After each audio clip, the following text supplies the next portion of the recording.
Bismillahirrahmanirrahim. Alhamdulillahillazi bi ni'matihi tatimmus shalihat. Wassalatu wassalamu ala rasulinal amin wa ala alihi wa ashabihi ajma'in.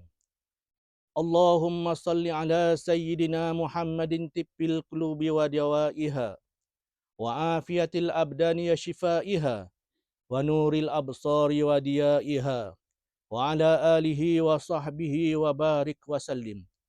Allahumma ya Rahmanu ya Rahim. Ya Allah, ya Zal Jalali wal Ikram. Ya Allah, Engkaulah penguasa langit dan bumi serta pemeliharaan antara kedua-duanya.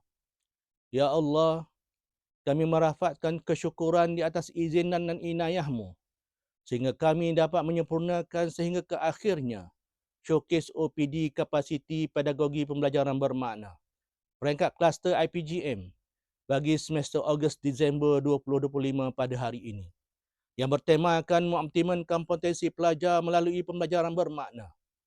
Kami juga bersyukur kerana Engkau memberi ruang dan peluang untuk kami menimba ilmu, kepakaran, pengalaman dan pendidikan kurikulum abad 21 melalui sesi pembentangan daripada para pelajar, bimbingan para pensyarah dan perkongsian ilmu daripada pakar pendidikan di institusi IPG.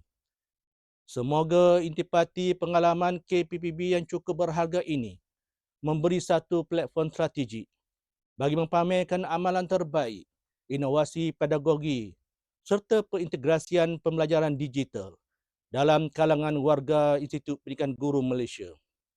Ya Allah, Tuhan yang menyampaikan segala hajat dan permintaan, sesungguhnya kami sememangnya meyakini dengan penuh keyakinan bahawa perintirafan kepada pendidikan kurikulum amat penting dan amat bernilai bagi generasi pendidikan di masa akan datang.